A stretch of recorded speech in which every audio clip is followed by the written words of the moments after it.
Hey everyone, welcome back to the Seller Growth Podcast. I'm Rob Stanley, and today I've got a special guest, Patricio Tellez. Hey Patricio, how you doing? Hey Rob, thanks for having me. Happy to be here. Yeah, so we have a great one today, and I've been wanting to talk about this for a long time on the show.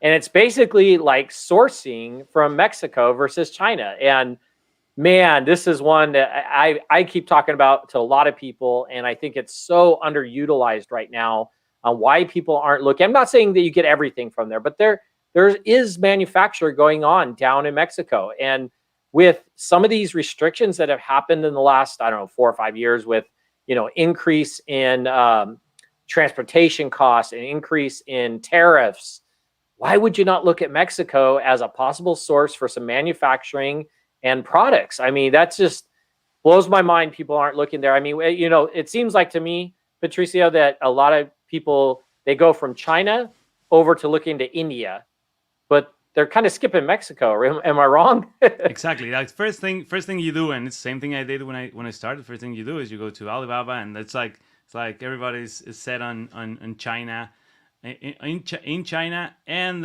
if they decide to look elsewhere, you'll go to Taiwan, maybe India, but you have like Mexico right there. It's a 10-minute drive from San Diego and many other border crossings. So it's right there. It's cheap to go visit, easy to get samples. So yeah, it's and Mexico, it's an industrial economy. So there's a big industry there, big manufacturers.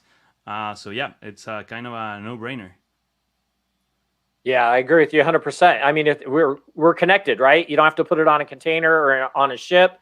You just throw it on a truck. So why don't we talk about, so why is it important for sellers to consider Mexico to grow their business in 2021?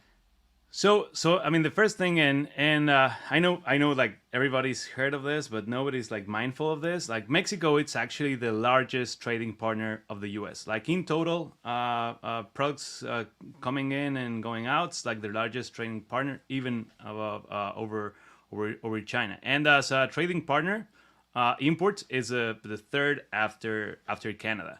So it's like a big deal. A lot of companies source their products, manufacture their products in Mexico, and like I say, it's right there. Like you don't need to worry about bringing samples, inspecting your product, because it's a lot cheaper to bring your products. You don't have to wait those 3-month lead times to get your product here and restock. So there's a ton of benefits. Of course, it's pros and cons, but the opportunity really is to find your products in Mexico that you can probably find, if not cheaper, seem very close to what you would get in China. In many cases, even cheaper, because the logistics, it's just so much easier. But another thing I think people don't consider is that because there's such a strong relationship between the two economies and really the two cultures. There's many things that you will learn from these manufacturers that are already selling to the U.S. That you might not be aware of, like of making certain changes, certain modifications to the product to appeal more to the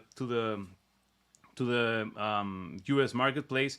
And manufacturers in Mexico will be like willing to make certain customizations or certain changes for you to differentiate your product, for a much lower MOQs, for example. So it's easier to build a relationship with them.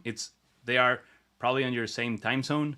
Most of them speak English. So really, I think if you're doing Amazon, you should really be looking for your product in Mexico at the same time as you are looking in any other place. And if you're already bringing a product, you have already a product, then you should be looking for your product in Mexico. And especially because, and you've probably heard of this, and many listening will have had this problem with this situation now with COVID, with the shipping prices that has been going up.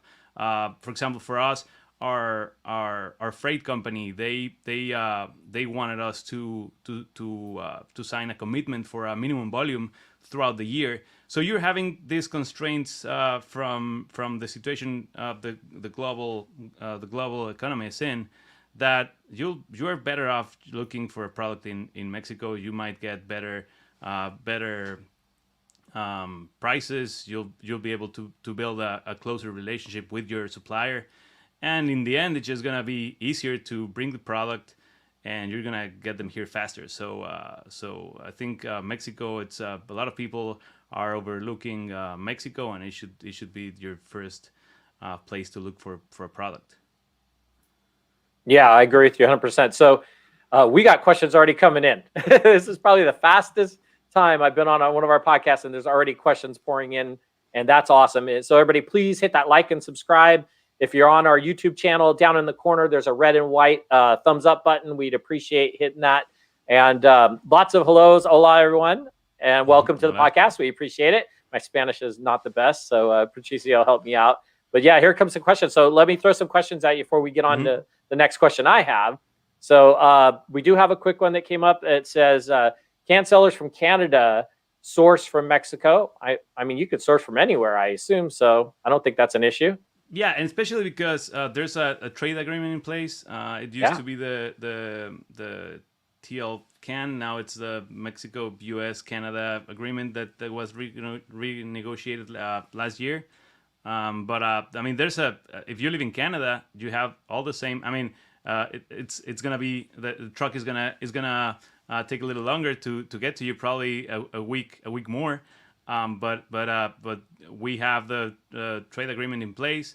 There are no tariffs. There are no barriers. There's no commerce war between our countries. It's like really easy to get your product to Canada, and again, it's a lot cheaper. You can grab a flight to Mexico City or Cancun.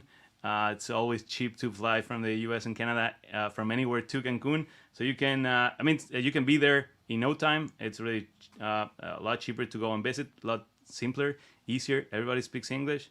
So yeah, you can certainly do it if you're in Canada. Yeah, and man, I just had 3 more questions come in. Okay, so just real quick, everybody. Yeah, so a lot of the questions being asked, yes, we are going to definitely cover them, but I mean, we'll jump right into them. Don't get me wrong. So here we go. This is a very interesting one, Pato. So let's take a look at this one. For metal and wood houseware items, how should the price compare to China or India? We're seeing 50 to 100% higher prices and from Mexico suppliers. So that's interesting. What's your thought on that? So, and actually, I have a client of mine that we work with, and we help them actually source chairs, wooden chairs from in Mexico. They were bringing them from China. And the thing to consider is, and like China is the factory of the world, right? So by volume, like nobody's beating China anytime soon in prices. So the Mexican industry, it's huge. It's Mexico. It's an industrial economy after oil. So there's a ton of industry, but nobody's going to beat China in prices. So there's a few things that I think you'll want to consider, especially if you're selling a product on Amazon. I think the benefits of sourcing in Mexico, yeah, you might not be able to beat Chinese prices. But first, you'll have to consider your costs of bringing product and freight and lead times and all of that, and just the trouble you go through to source from China to get the products right and all of that. That everybody goes through that, right? But you might already have a supplier in China and it's working good. The thing the thing you'll be able to get in Mexico is that you will be able to find not only better quality, because China has every types of quality, but you can get a better type of quality. But also you have a very like unique set of handcraftsmanship and style based on our culture, which is more similar to the American culture because we're so interlinked. So you'll be able to find a supplier or a manufacturer that will be able to give a differentiator to your product, either whether it's something more I'm trying to find the word, but more artistic, like just something, details or a carving or a certain type of hardwood that you find in the Mexican forest. So there's something that you and you'll be able to develop that relationship with your customer, and of course you'll have much lower MOQs, that's for sure. You'll be able to work closer with the manufacturer and build that relationship and build a unique product. Like I said, I worked, and it's a project we recently did for a customer.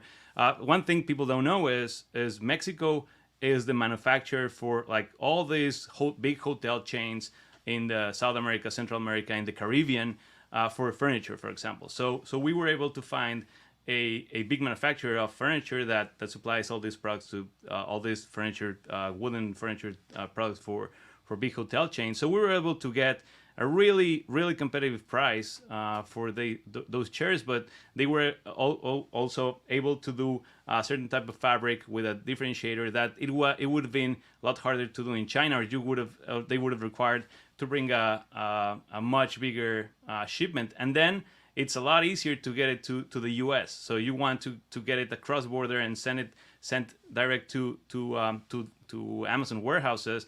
You don't need to bring maybe like a full container. It's a lot easier to bring a consolidated container. That's a lot of traffic of product being crossed through the border. So it's just, I mean, like I said, if you're going only to price, then of course it's hard to beat China.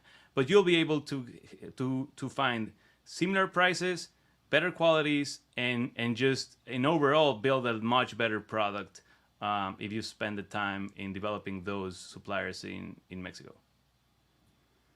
Yeah, so literally in that time, I think 5 more questions just came in. So we've got tons of questions, and we do appreciate everybody joining us today. Again, I got Patricio Tellez talking about, he's from Algo, by the way, and he's talking about basically the differences of importing items from Mexico versus China, and how Mexico is such a underutilized resource for Amazon sellers to be able to bring product in.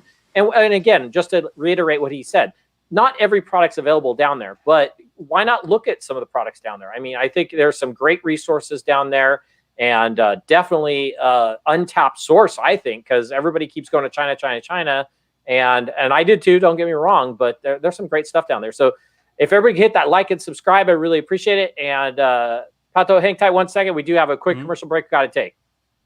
This content is brought to you by AccrueMe, the business-friendly funding solution for Amazon sellers. If you're a profitable Amazon seller looking for capital to grow your profits, click the link around this video or visit AccrueMe.com for a no-risk funding estimate in less than 3 minutes. Yeah, so thanks for hanging in there. And again, if you do go over to AccrueMe.com, be sure to mention the podcast. I really do appreciate that. And again, I'm Rob Stanley, Chief Marketing Officer for AccrueMe, and I got Patricio Tellez on with me from Algo. And more questions are coming in. Let's hit some more of these questions because they're just coming in like crazy. So a couple people, several have asked kind of where to source, but then they also asked the kind of a question like, is there a marketplace or something like a Alibaba, which we're all kind of used to in Mexico? Is there anything like that? Or how do they kind of look for what sources or products are available down there? So I'm gonna tell you one thing. I've been working for a couple of years now in trying to organize all this information of all the manufacturers and all the suppliers in Mexico, and it's not an easy thing to do. And I'm from there, right? So I mean, there's like the usual places that you would go, of course, like online. There's a lot of most of the medium, even tiny manufacturers and up, of course, they are already online somehow. So you can start Googling and looking for those products. Another like the best bet and what has worked best for me is just go directly to the government. The U.S. has a trade office in Mexico, and the Mexican government has, through their embassy, they have a commerce office, in the embassy and in the consulates. So you can go directly to them. You can go to U.S. It's a trade.gov/Mexico, and the U.S. government has an office. They'll help you. They'll help you find suppliers, find chamber of commerce for different industries in different regions. So there's a lot of work you can do. But just like as you would with any other product, start looking online for suppliers, and then go to trade shows websites. Since last year, all the trade shows in Mexico that they have trade shows as well of every industry, they are online. So you'll find their directories there. You'll find all the contacts, and just go online. And there's a few yellow pages or online catalogs of suppliers and manufacturers, and you'll get the same. You'll find the same issue that you have in China, even on Alibaba, that you'll run into intermediaries, and some of these databases are not updated, and especially with COVID, many of these businesses either got bought or closed down. So you'll have that problem for sure. If you don't have anybody like us that are in Mexico that can do this work for you, just contact your commerce, the commerce office of the U.S. government and the Mexican government, and they'll be a great help as well. Yeah, I like that. That's a great idea. And so we a couple questions were actually tied into questions I was going to ask you. So we'll let them ask it. So one came up. I think it's a great idea to supply for Mexico, but still they're difficult importing in the U.S. or Canada. So let's talk about that a little bit. Let's talk about getting samples. Like, let's say you found a place. How do you get a sample? What about customs and duty and trucking it over? How does all that work? And I have to mention, I mean, you guys got to also remember when you bring it in for China, you got to think about the amount of time, right? There's the factory has time to make it. You're looking at 28 days on the water. It could sit in customs. Heck, right now, I think some of the stuff just sitting in the ocean waiting to get into customs. So there is some factors there. And that's not even just including the duties you have to pay and the tariffs and everything. So kind of step us through the process a little bit on if we're using if we're using Mexico to bring items in, can we get samples? And then once we do get samples, what's kind of the process to get it over the border and truck it into the Amazon warehouses? Yeah, well, the first thing you got to do is, of course, start small and go through the whole process. But the important thing to know is that because of the trade agreement that is in place, you can bring less than $2,000. Anything under $2,000 just doesn't pay any tariff or anything. Just goes through the border, and you can send it through UPS, UPS, DHL, FedEx, and any of these companies, and they'll actually sort the import and customs and deliver it to you in your door. So just start small. You can order samples. That's no problem. There are certain, of course, and they also will help you with any special requirements that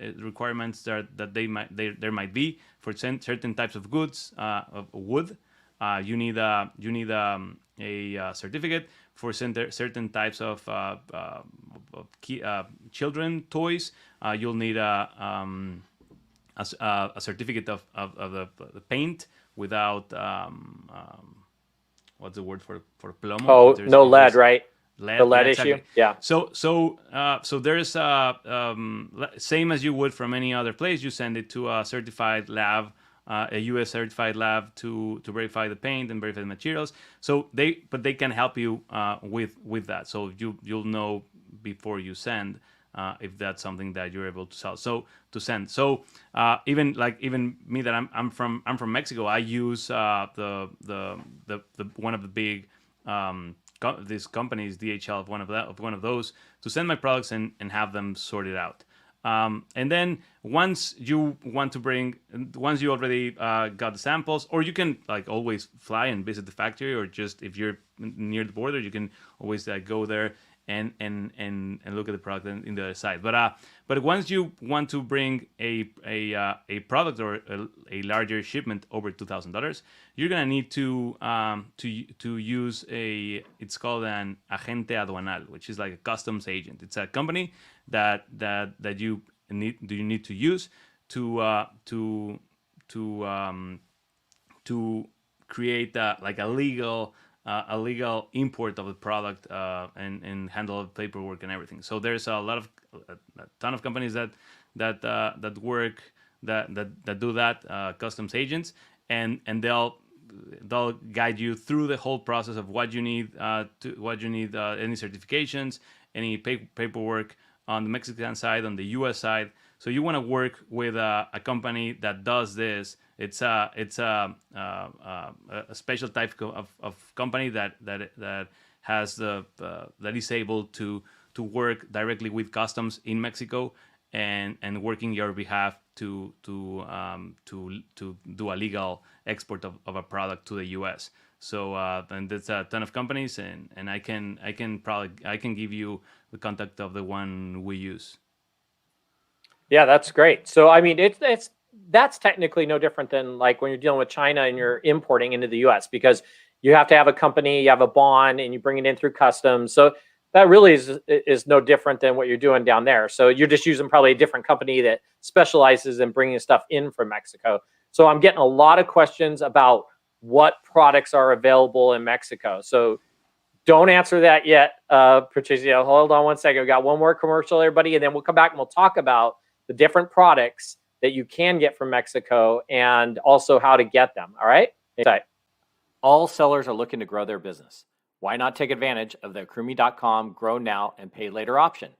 AccrueMe is not a bank. They truly only win when you win with growth capital funding. What are you waiting for? Head on over to AccrueMe.com now. Be sure to mention the podcast. Yeah, so be sure to mention the podcast if you do go over to AccrueMe.com and check out our free 3-minute instant funding estimate. And so yeah, Pato, let's go into that. I've got tons of questions coming in. People are asking about silicone, and they were asking about getting quotes and price differences, and is things negotiable? So let's start with what products. I mean, you mentioned wood already, but what other kind of products? I remember as a kid, my mom would go down to Mexico because we live in California. My mom would go down to Mexico. She always came back with these leather purses. Is leather still a big item down there? And what other items?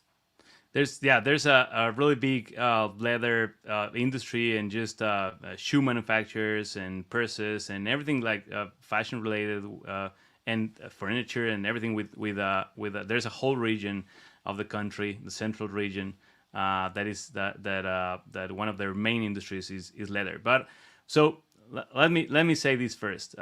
Just like I mentioned before, I mean, it's if you're used to bringing from China, you can literally find anything in China. In Mexico, you'll be able to find most of the things that you will find in China, but the industry is not as sophisticated and not as developed. So I would say, like, the main things that you can get from Mexico, it's like anything textile related, like anything with textiles,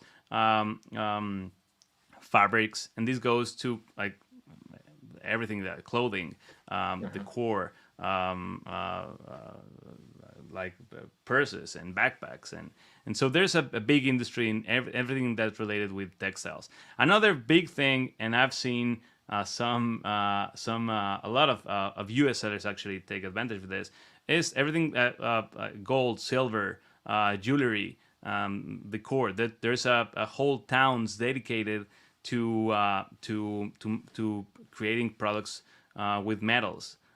So jewelry industry is a big one in Mexico as well. So, but let me say one thing. So you can pretty much find almost everything in Mexico, a lot of things in Mexico.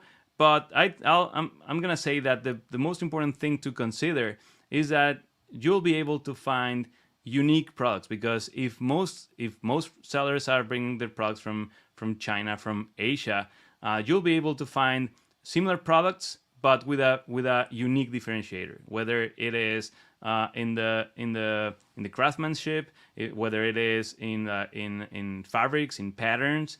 Manufacturers in Mexico will be willing to customize your orders with much lower MOQs, and they'll be happy to do it. Many of these manufacturers have been like dying to open a market in the U.S., and for them it's hard to get into the U.S. market. So they might have not heard yet of Amazon sellers, right? So if you are as an American company, come to them and want to start importing their products to the U.S., they'll be happy to work with you and to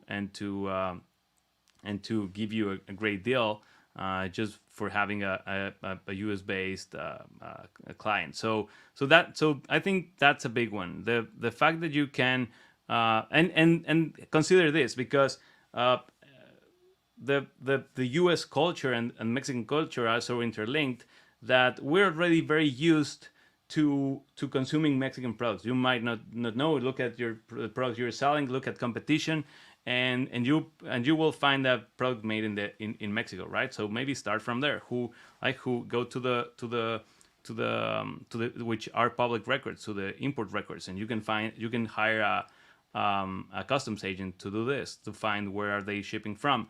So one important just thing to consider again is that if you go to and source in Mexico, you'll be able to have a differentiated product and just have something that looks different on Amazon, right? So you're gonna be amongst other 20 other products that look exactly the same or more or less the same, and you'll have a differentiated product. So that's a big one, I think. Yeah, I think sometimes people get really hyper focused on the price. Like, we're getting a lot of questions about price. And I think what you need to focus on is not always the price, because like you just said, if you have a different product on Amazon that stands out and it's good quality, high quality, it's going to stand on its own and you'll get a premium for it.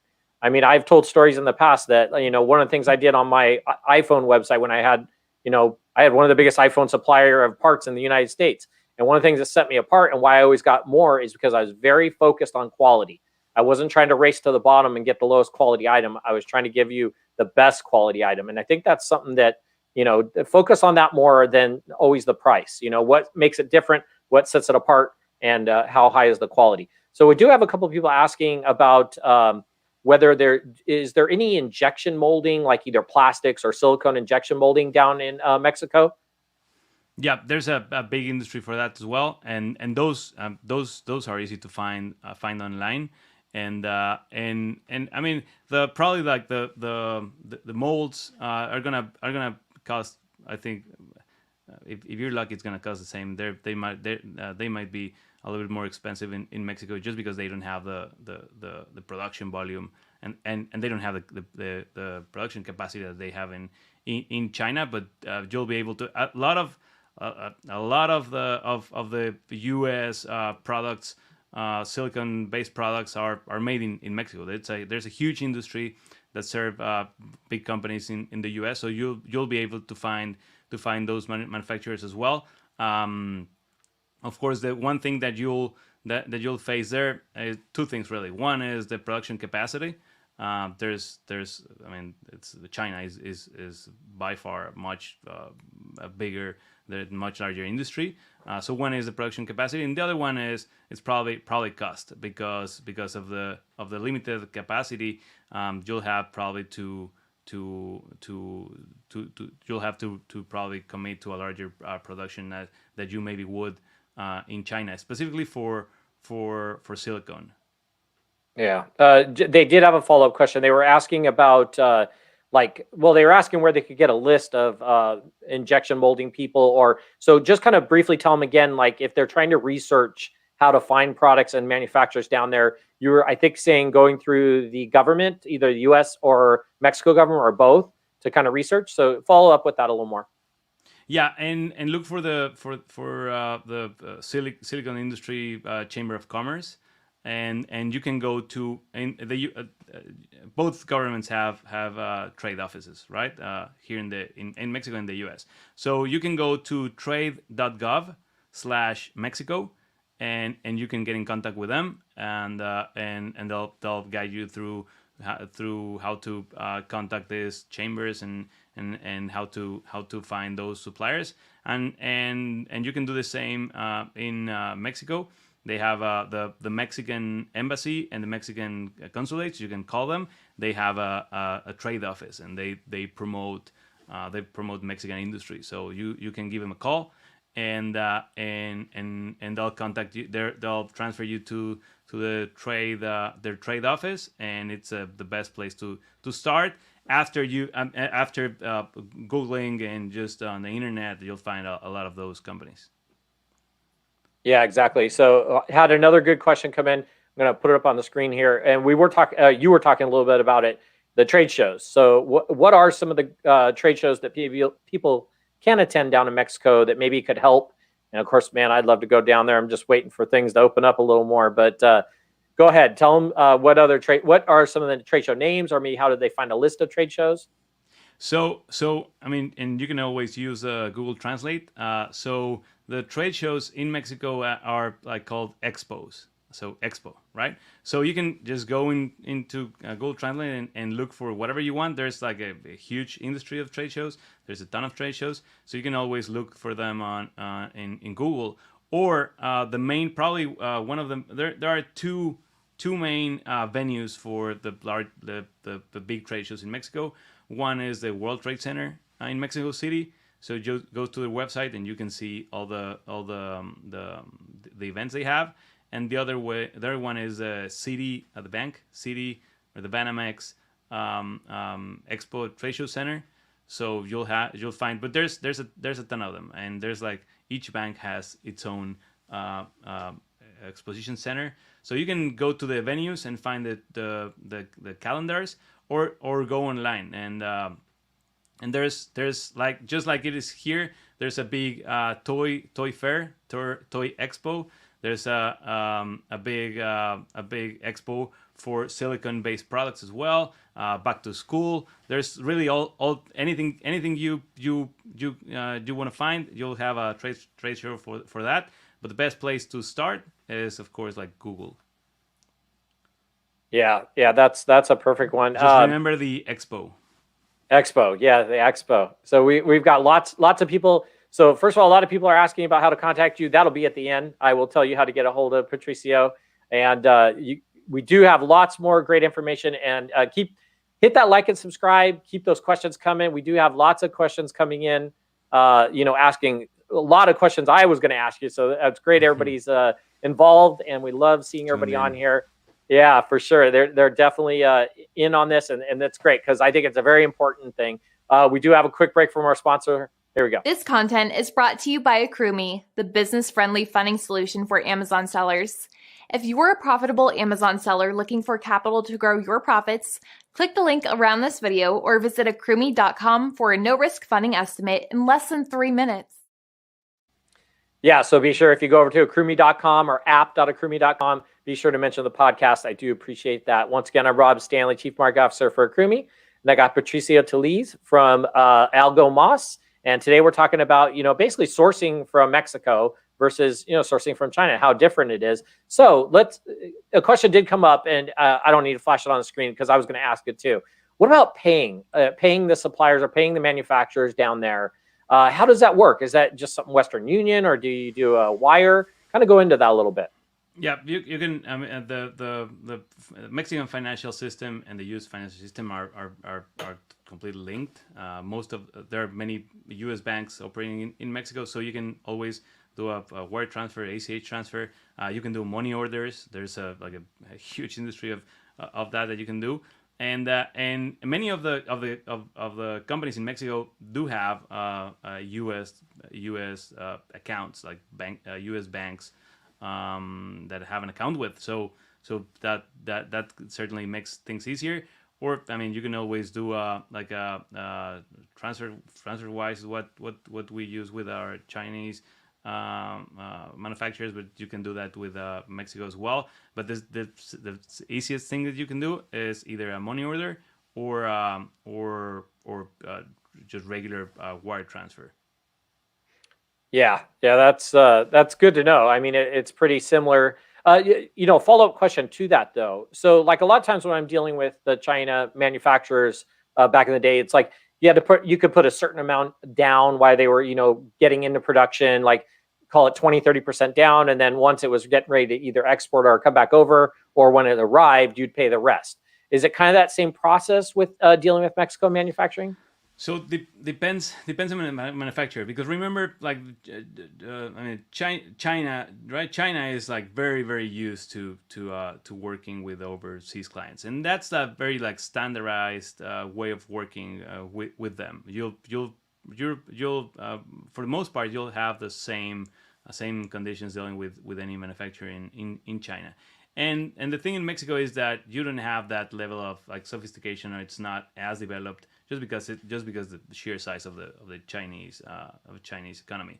So you'll find many suppliers that are already working, and like I said, it's one of the main trading partners of the U.S. So most of the Mexican production comes here to the U.S. So a lot of companies, small, medium, and large, are very used to dealing with U.S. companies. So if that's the case, then you'll work in a very similar manner. But you'll also find, and this is where the opportunities are really interesting for an Amazon seller. When you can go and find a manufacturer, a company that is not used to working with U.S. Sellers, you'll find two things. One, you're going to be able to find unique products. You'll be able to really have a very flexible relationship with them in anything from samples to customizing your product. So those are the pros, right? But on the flip side, of course, they might not be used to those those terms. So they might want 50% up front. So it's really up to what you can negotiate. All prices are negotiables. MOQs are very negotiable. Anything, because they are, for them, you are a new type of customer that they've never had. Maybe they've never dealt with a US based customer. So it's really it's good, and the other hand, it makes it more complicated. But I think in the end it's a very good opportunity, because you will be able to develop that relationship and base it and build your own terms, right? So I think it's in the end it's an opportunity, because you can find a middle ground there that works for you, and that benefits the other part, and you'll be able to develop a good working relationship with your supplier. Yeah, so we got a lot of questions coming in, Pato, regarding the slow process of SAT. So why don't you first, because I'm not familiar with it, define for us what is SAT, and what is I guess there's a slow process regarding getting it. Help me out here. Yeah, the SAT is the IRS in Mexico, and as you can imagine, anything related to the government and red tape in Mexico, it just if you think you have it bad here and you complain about the IRS and DMVs, just forget about Mexico. So yes, it certainly is bad coming from the US. Just it can be excruciating. It can take 2 months to set up a company in Mexico. So it's not as easy as it is here. But as let's say if the only thing you're doing is sourcing from Mexico, you don't need to be registered with a SAT over there. You can always import, and the invoice that your manufacturer will give you, you can use it here as a receipt, as a proof of purchase. So you don't, and for the process of importing product to the U.S., you don't need to be registered. That's why you're gonna use a customs agent that's gonna help you through that process. In the case that for a very specific type of product that you might need to do something where you're required to register, which I don't know what that case would be really. You can do it as a U.S. company, and you wouldn't need to go through the process of incorporating or registering with the IRS in Mexico. And if you do, just hire like you would here, hire an accountant over there, and a fiscal attorney if you need it, and let the professional help you through that process. Don't attempt to do it on your own. I wouldn't do it. Yeah. And so again, that just applies when you're bringing items in or sourcing. That doesn't apply to SAT stuff. So that's, I mean, most of the people listening, unless you're going to start a manufacturing facility down there or make items in your own warehouse or start a business, I guess, down there. That right? question probably was more geared towards selling in Mexico. Gotcha. And we will cover that. We are going to cover at least selling on Amazon Mexico just shortly, but I want to first talk about, let's go over it. I see this the same anywhere, but a question did come up regarding, kind of what are the risks of sourcing from Mexico? I mean, let's face it, if you source from India, source from China, there's always risks. I've lost money in the past, thinking, oh, this is a great deal. You wire the money over and you never get the product. But what are kind of the risks that you've seen people had to deal with when sourcing from Mexico? So the two biggest risks for me, and this is something you're gonna face eventually, and you do face this every now and then, is like really two. One is the manufacturing capacity of your manufacturer in Mexico. Because again, Mexico doesn't have the volume that they have in China, so manufacturing capacities are more limited than there is. Like in China, you have a whole city or a whole town region that manufactures a certain type of product. So you don't have that in Mexico. So manufacturing capacities are more limited.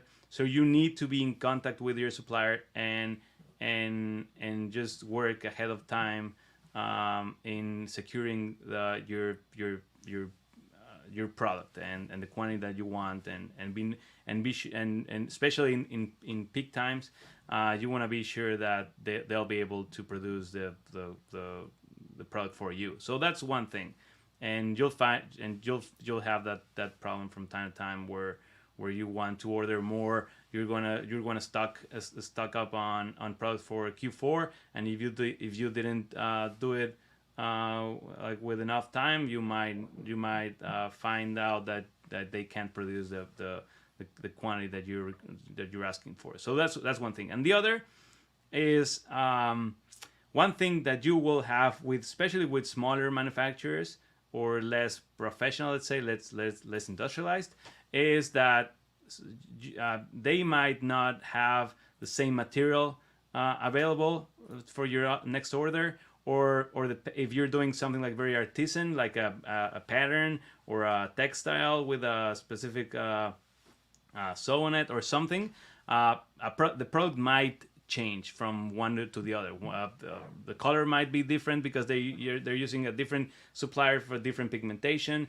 So that you'll find that problem in the more you go to handmade artisan products, or with smaller manufacturers in rural regions, or just smaller companies. You might have that problem. So you want to know in advance. You want to see pictures of the product, the pattern, the cloth, whatever you're using.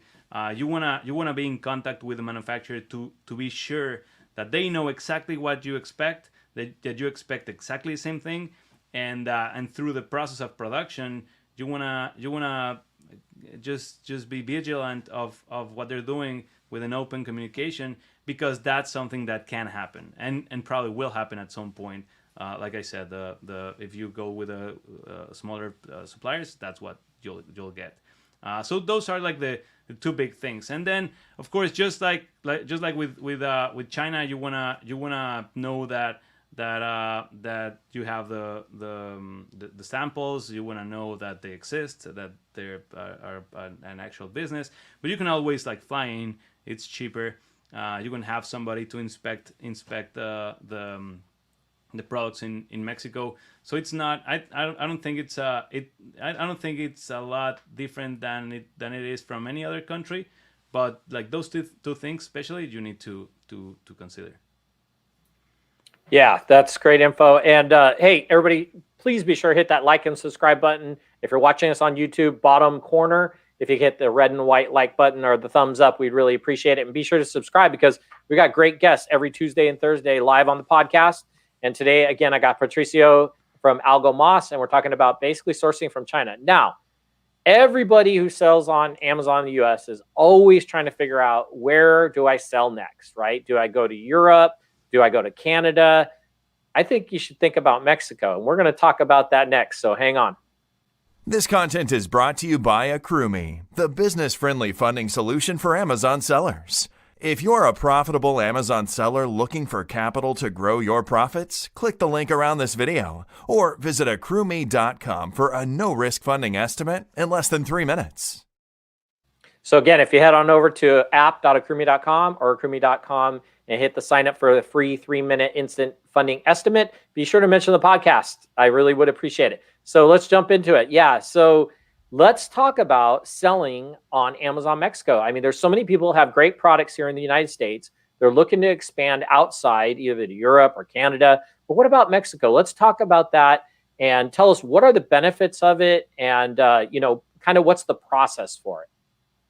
So Amazon Mexico, it's I think a very interesting case to talk about, but especially for US based sellers. Like, just being so close to Mexico, it's a like a huge opportunity. First of all, you have the North American seller account. It already has Canada and Mexico integrated to your account, so it's really easy. Just, you don't have to do anything. Just activate the international listings, and you can start selling on Mexico with your listings. Now, consider this: like Amazon Mexico, it's just getting started. It's been around for maybe 5 years, but it really didn't become even like significant or interesting until late 2019, because that's when they habilitated the PPC tool, right? So PPC. So it really didn't start until 2 years ago, like to get attention from sellers. And the thing in Mexico is that since it's so new, and if anyone hearing, if you have tried analyzing products in Mexico, you might have noticed that the analyzer tools, the Jungle Scouts, the Helium 10s, and none of those work in Mexico for estimating rankings, because the marketplace is so new that there is not even enough data for those algorithms, right? So the tools don't work for estimating sales. There isn't a lot of competition. It's really low in competition. So you might say, well, Amazon Mexico. It's I think it's the second to last or third to last smallest Amazon marketplace. But for you being in the U.S., I mean, Amazon's so huge that for you, a tiny market can be a huge business. It can really be a huge business because there's no competition. The competition that is there, it's not very sophisticated. So you can, like, in 2 minutes, you can see why, like, the sellers that are selling there are really not doing it right. The listings, most listings are not optimized. Pictures are terrible. Most of Amazon's catalog in Mexico is from global selling, from international sellers. So it's imports. So there's really a big hole in Amazon's catalog. There's a lot of Chinese sellers. Most of Amazon Mexico sellers are Chinese. So you'll find the same sort of product you find here, like cheap, not very good quality, bad reviews. It can take up to 4 weeks to get to Mexico. So it's really a blue ocean right now in in Mexico. And you can start small. You can start selling your products, just activate your products in Mexico and use a translator or hire somebody in Fiverr or wherever you want to hire them to translate your listings, and just doing the small things right, like getting your listing right. If you go now and look in Amazon Mexico, you'll find tons of listings that are in English.